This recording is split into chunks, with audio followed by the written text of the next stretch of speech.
Mesdames et messieurs, bonsoir et bienvenue à cette émission. Pendant 1 heure, la question va tourner autour des subventions agricoles ici au Sénégal. Les premières pluies ont été enregistrées dans certaines localités du pays, mais il faudra attendre encore quelques semaines avant que l'hivernage ne s'installe définitivement. Les producteurs vont alors solliciter l'État pour les appuyer, les accompagner, pour mettre à leur disposition des semences, des engrais et du matériel agricole. Est-ce que cette subvention de l'État est indispensable? Quelle est sa pertinence? Quelles sont les difficultés? Comment améliorer le processus? Pour répondre à ces questions, nous avons invité ce soir sur ce plateau M. Youssou Diallo. Il est conseiller technique du ministre de l'Agriculture et de l'Équipement rural et également président du conseil d'administration de Suneor. M. Youssou Diallo, bonsoir. Bonsoir. Et juste à côté de M. Youssou Diallo, nous avons M. Oumar Sané. M. Oumar Sané est le directeur de l'agriculture. M. Sané, bonsoir. Bonsoir. Et notre troisième invité, M. Salihou Sarr, qui est du CNCR, l'une des plus grandes organisations de producteurs au Sénégal et qui est présente dans toutes les régions du Sénégal. M. Sarr, bonsoir. Bonsoir. Nous avons également à ma gauche M. Hamidou Diop. M. Hamidou Diop est le président du CCPA, le cadre de concertation des producteurs d'arachides, qui est installé à Ndramé-Escale. M. Hamidou Diop est également le maire de cette localité de Ndramé-Escale. M. Diop, bonsoir. Bonsoir. Je tiens simplement à préciser que le CCPA est présent dans 4 ou 5 régions. Mais je suis en même temps le président, donc le maire de la commune de Ndramé-Escale. Merci M. Diop pour cette précision. Et notre 5e invité, M. Ibrahima Ath, directeur de recherche à IPAR, Initiative Prospective Agricole et Rurale. M. Ath, bonsoir. Bonsoir. Avant d'entrer dans le vif du sujet, dans le vif du débat, nous allons suivre ce reportage de Mor Talla Diop qui nous fait un peu l'évolution des subventions au Sénégal depuis les indépendances jusqu'à nos jours. Au Sénégal, depuis l'indépendance, un système de subventions agricoles est mis en œuvre. Il s'agissait essentiellement d'octroyer des aides aux producteurs nationaux en mettant à leur disposition intrants et matériel. Le principal souci du gouvernement sénégalais était de rendre le secteur agricole assez performant pour développer le monde rural et porter la croissance économique. De 1960 à 2003, les réformes agricoles sont passées d'une politique participative à une politique totalement libéralisée de l'État. Toutefois, ces politiques se sont révélées inefficientes et pas du tout favorables à une agriculture performante. Par conséquent, leur soutenabilité s'était avérée problématique. De 1981 à 1984, le gouvernement du Sénégal et les partenaires techniques et financiers ont commencé à mettre en place des programmes d'ajustement sectoriel. Après leur mise en œuvre, ces programmes se sont révélés inadaptés pour amorcer un processus de croissance saine et durable. En effet, les grandes mutations que l'agriculture sénégalaise a connues pendant les 4 dernières décennies n'ont toujours pas permis d'atteindre les objectifs de développement et de promotion du monde rural que l'État du Sénégal s'était fixé au lendemain de l'indépendance du pays en 1960. Au début des années 2000, face aux grands défis liés à la sécurité alimentaire, l'État a décidé d'appuyer fortement le secteur agricole en revoyant à la hausse les subventions pour augmenter la production. Mor Talla, nous allons nous tourner à présent sur nos invités. Monsieur Diallo, bonsoir. Bonsoir. Alors, comment est-ce que vous appréciez les subventions faites par l'État du Sénégal en direction des producteurs? Est-ce indispensable? Est-ce véritablement pertinent? Oui, je vous remercie. Je crois que pour revenir sur le caractère indispensable ou non de la subvention, je crois qu'il faut revenir un peu aux théories économiques par rapport au marché. Parce que en théorie économique classique, Adam Smith, Ricardo et plus récemment à l'école de Washington, qui ont été à l'origine des ajustements structurels avec le fameux rapport Berg, il y a une école libérale classique ou néolibérale qui a, à un moment donné, demandé la suppression des subventions dans l'économie et particulièrement dans les économies africaines, et relativement à l'agriculture. Mais nous avons vu que l'histoire a démenti un peu ces théories et a montré que l'économie dans son fonctionnement normal, même l'économie de marché, engendre des distorsions importantes qui sont sectorielles, et en particulier dans un secteur comme l'agriculture, qui est soumis aux aléas climatiques, mais qui, au plan social, regroupe les couches souvent les plus vulnérables dans nos pays. Et c'est ainsi que même les écoles néolibérales, aujourd'hui, ont abandonné ces théories, disons que pas de subvention dans l'agriculture. Aujourd'hui, je crois que tout le monde est d'accord qu'il faut subventionner l'agriculture. Mais comment subventionner l'agriculture? Où subventionner dans l'agriculture? Qui subventionner dans l'agriculture? Et selon quelle période? Voilà un ensemble de questions qui sont posées. Et aujourd'hui, si on regarde dans l'expérience, les économies les plus développées sont celles qui sont les plus subventionnées. Merci. Aussi bien en volume qu'en valeur. Merci M. Diallo. Nous allons y revenir. Nous allons poser la question maintenant à M. Hadj, qui est directeur de recherche à IPAR et qui a mené même des études sur les subventions agricoles ici au Sénégal. Très souvent, les producteurs dans notre pays sont considérés comme d'éternels assistés, qui sont toujours dans la pauvreté. Alors, est-ce que ces subventions qui sont octroyées depuis plusieurs décennies produisent des résultats? Est-ce que c'est important? Est-ce que c'est indispensable? Les subventions sont nécessaires. Elles sont nécessaires dans la mesure où il faut les placer dans le contexte des incitations à amener les acteurs à être plus performants. Et comme vous l'avez indiqué, les producteurs constituent une couche qui est souvent défavorisée, qui a besoin parfois d'appui pour pouvoir travailler. Et la question que vous avez posée, elle est importante et c'est elle qui nous a amené à d'ailleurs faire l'étude sur la traçabilité des subventions. C'était de se poser la question de savoir est-ce que, même si les subventions sont importantes, même si elles sont nécessaires pour accroître la performance, est-ce qu'elles arrivent à leur destination? Est-ce qu'elles permettent à leurs destinataires de pouvoir être performants? Donc c'est pourquoi on a voulu voir cette... Et les résultats que nous avons trouvés, c'est que oui, les subventions ont eu des résultats positifs sur la productivité, mais certains des résultats auraient pu être beaucoup plus importants si les subventions avaient atteint toutes leurs cibles. Or, les résultats ont montré que souvent, les subventions n'atteignent pas leurs cibles. Parfois, du fait que les mécanismes ne sont pas toujours performants, parfois parce qu'il y a des gens qui captent les subventions. Et ça, c'est de notoriété publique, il y a des acteurs qui captent les subventions. Donc, oui, les subventions, c'est importante.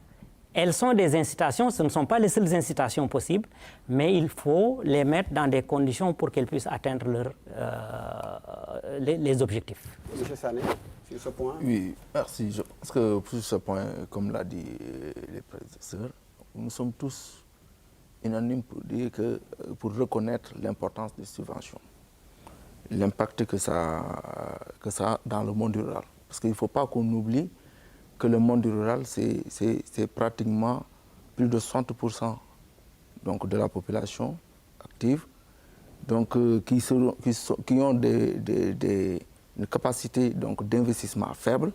Et avec cette subvention, ça permet aux producteurs aussi bien d'acquérir les intrants, de renforcer, d'accroître sa production et d'accroître ses revenus. Donc je pense qu'aujourd'hui, c'est un débat, donc, comme il l'a dit, donc, ça a été posé pendant plusieurs années, mais tout le monde reconnaît aujourd'hui l'importance de la subvention. Ce qu'il y a lieu maintenant de poser, c'est, comme il l'a dit, le problème de l'efficacité et le problème du ciblage. Dans tous les autres acteurs aujourd'hui qui nous interpellent, ils nous abordent le problème dans ce sens-là. Et je pense que c'est aujourd'hui donc important qu'on puisse voir ensemble, donc avec les États. Donc je vais vous donner exactement tout à l'heure les éléments donc sur lesquels l'État s'appuie pour pouvoir vraiment rendre efficace donc cette subvention. Monsieur Sarr, est-ce que vous avez le sentiment d'avoir vraiment triomphé et que parce que bon, aujourd'hui, les subventions prennent de plus en plus de l'ampleur, alors que pendant un moment, des acteurs vraiment ont poussé l'État.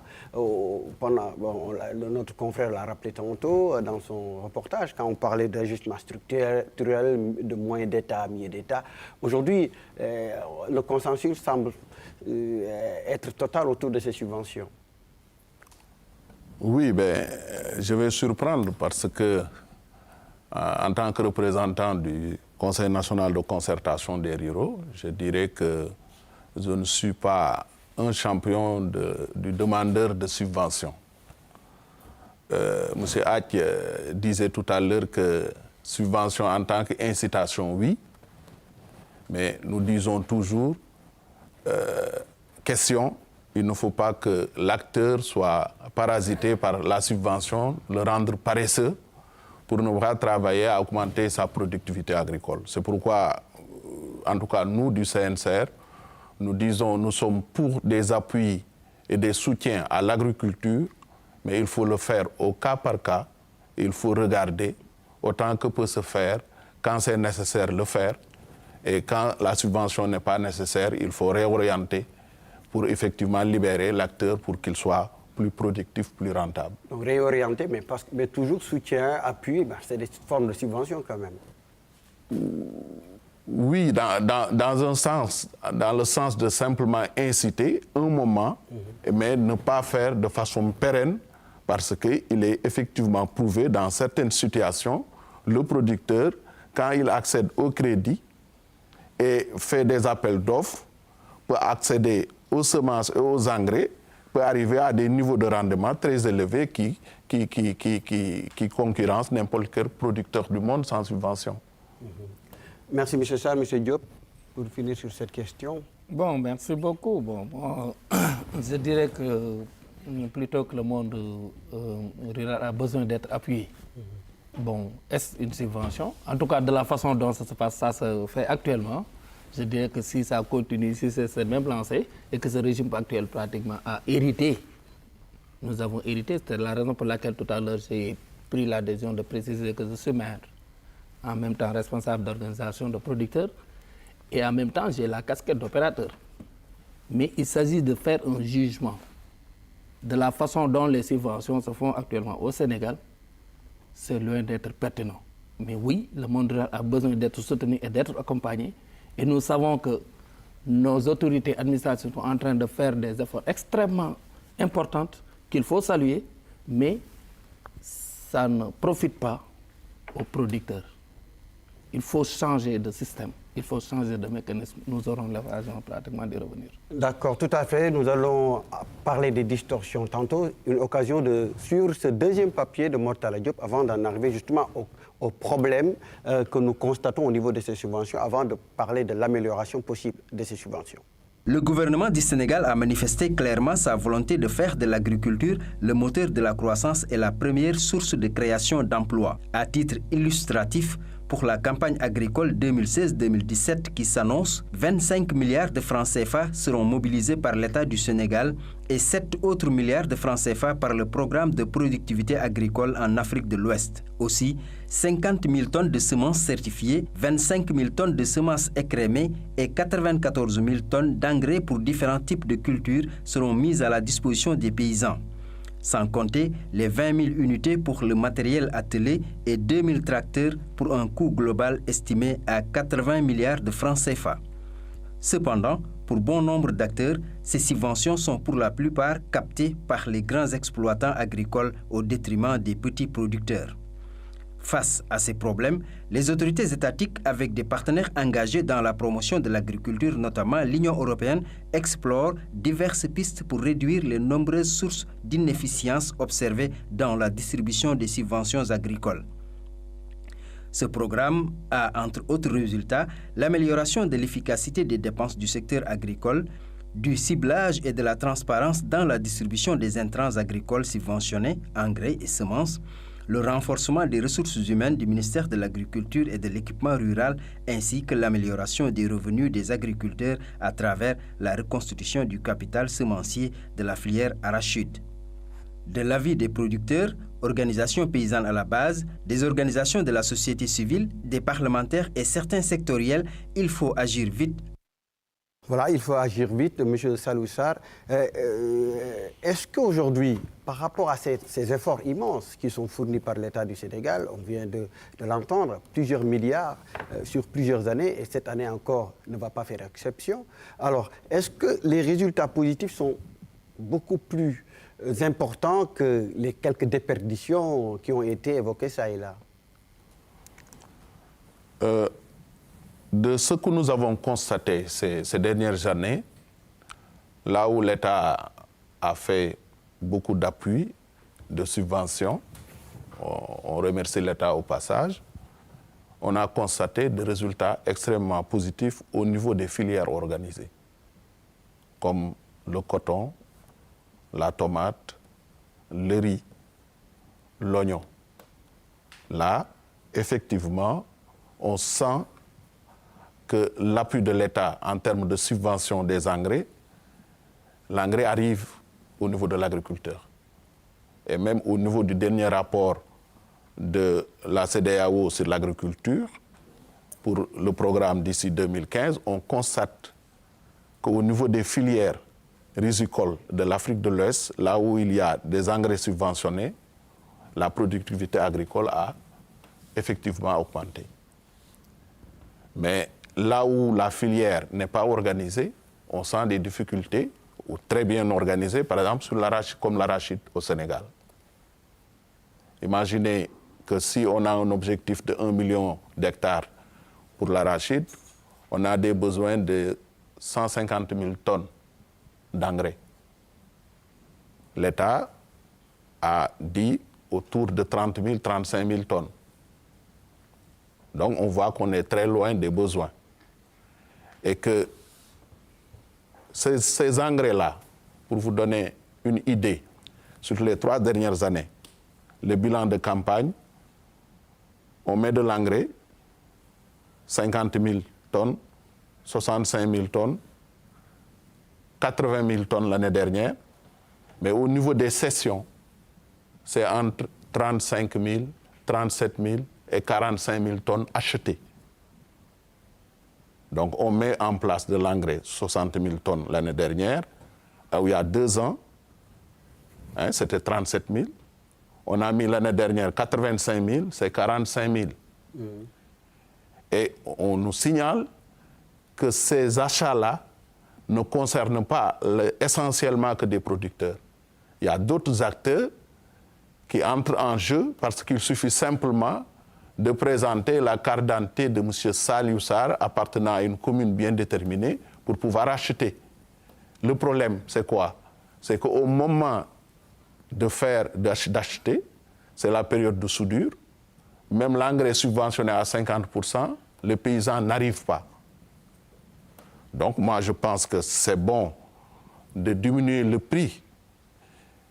Mais le problème, on constate, l'année dernière, on a mis 83 000 tonnes d'engrais. Résultat, c'est 45 000 qui sont achetés. Et pourtant, on ne tire pas les leçons. On veut mettre cette année 95 000 tonnes. Il y a 1 an, je l'avais dit, quand on faisait le bilan, que quand on avait mis 65 000 et on n'avait acheté que 37 000, quand on a dit on met 83 000, j'ai dit mais attendez, on avait mis 65 000, on a acheté 37 000, vous voulez augmenter les quantités de mise en place, c'est un problème. Donc vous voulez que ces tonnages qui sont mis à la disposition des producteurs soient revus à la baisse, ou bien améliorer les choses pour que les quantités mises à la disposition puissent accéder véritablement à tous les producteurs? En donnant cet exemple, je veux simplement montrer qu'il y a des problèmes de capacité à acheter même l'engrais subventionné à 50%. C'est pourquoi la subvention doit être réfléchie en relation de la capacité du producteur à pouvoir acheter. C'est la même chose au niveau des semences, c'est la même chose au niveau de l'engrais, c'est à peu près le même pourcentage au niveau du matériel agricole subventionné.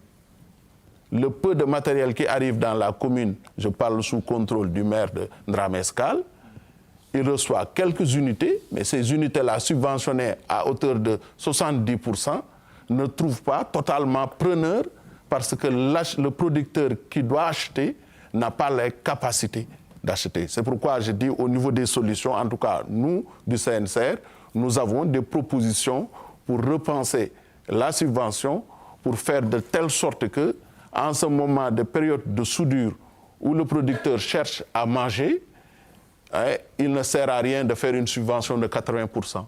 Il faut réfléchir sur les conditions de pouvoir accéder aux intrants pour pouvoir les acheter, effectivement respecter un calendrier culturel et aller à des niveaux de rendement élevés qui puissent permettre aux agriculteurs d'avoir plus de revenus.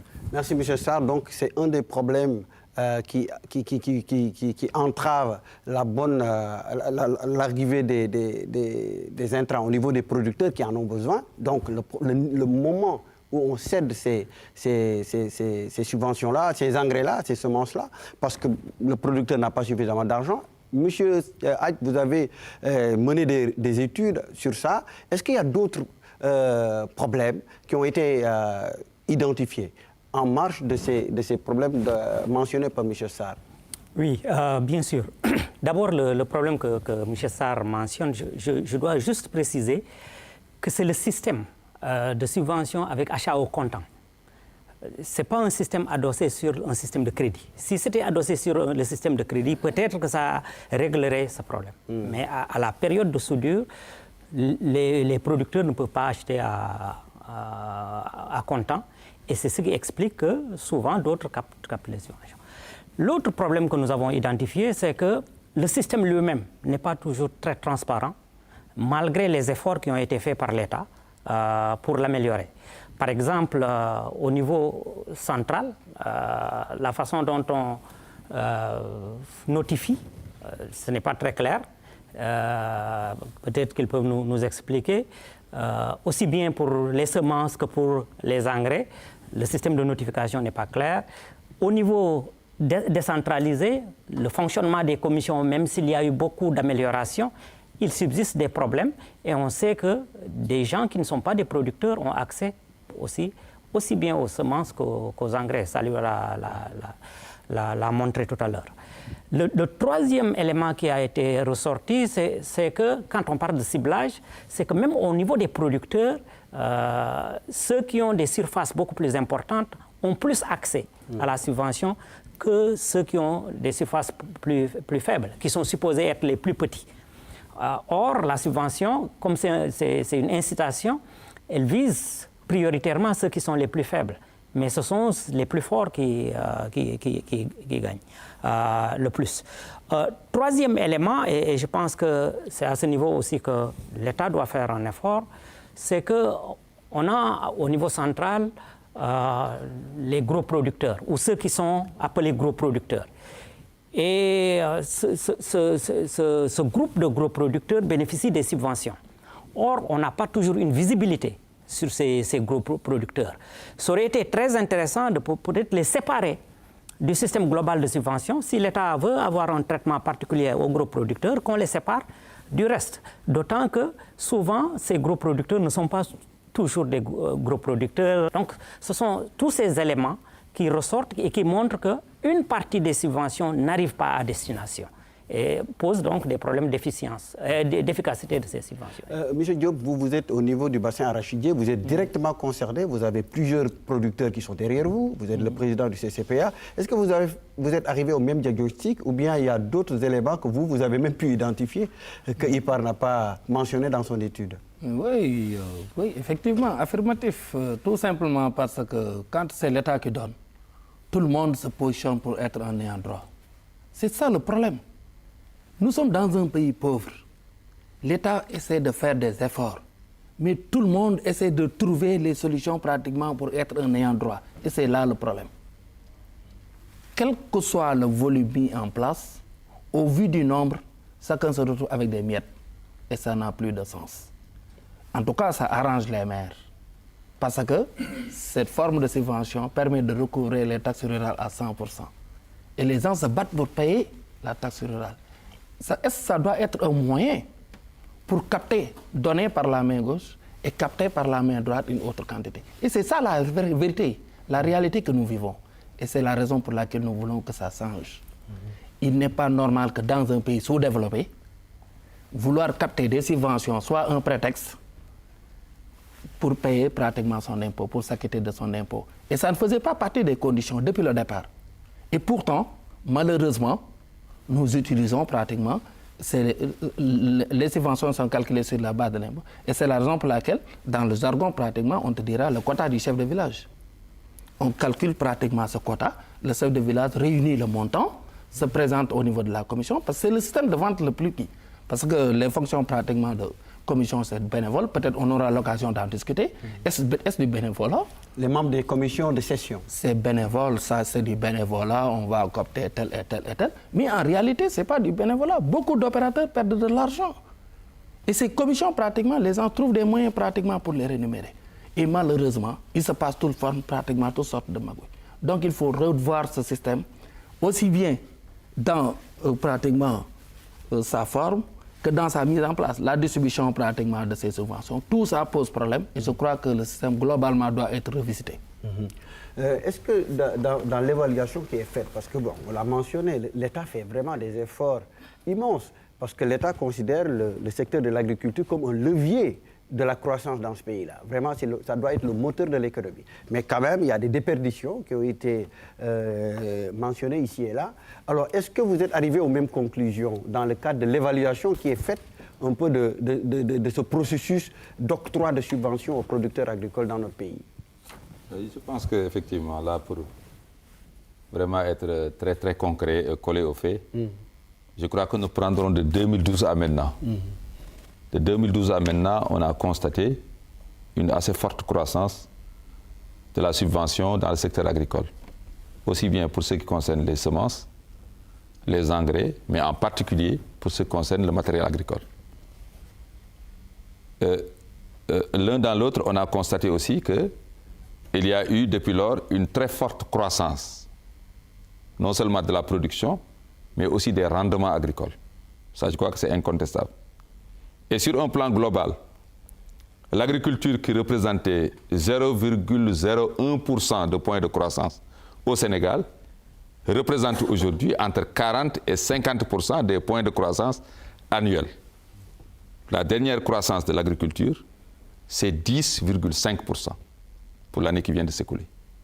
Donc ça veut dire que si on raisonne de manière empirique, il y a une corrélation positive aujourd'hui entre l'augmentation de la subvention agricole et l'augmentation de la production et des rendements agricoles. Maintenant, pour ce qu'on dit en termes de ciblage, parce qu'effectivement, celui qui a 10 hectares, qu'il ait le même taux de subvention que celui qui a 0,5 ou 0,20 hectares, vous me direz que ce n'est pas la même chose. Mais dans notre pays, la difficulté, c'est l'enquête sur les revenus des ménages, en milieu rural en particulier. Et je crois qu'il y a un travail qui est lancé aujourd'hui par la direction par l'ANSD, appuyé par l'État du Sénégal et la Banque mondiale, pour un peu faire une enquête sur les exploitations agricoles, pouvoir savoir quelles sont les superficies, quels sont les types de matériel utilisés, quelles sont les productions, etc., etc. Et là, ça permettrait d'avoir, au plan économique, des éléments d'appréciation beaucoup plus fins. Mais si nous n'avons pas ces éléments d'appréciation beaucoup plus fins, tirer un certain nombre de conclusions me semble assez précipité. Mais en tout cas, sur le plan global, ce que nous pouvons observer, il y a une corrélation positive entre l'augmentation de la subvention et l'augmentation de la production agricole au Sénégal, en tout cas depuis 2012 à maintenant. Ça, je crois qu'il y a des chiffres et des faits. Maintenant, sur les aspects un peu plus de détails et puis qui concernent les aspects concrets, je crois que le directeur de l'agriculture pourrait revenir plus en détail pour un peu désagréger un peu ces éléments que je viens de décrire au plan global. Justement, M. Sarr.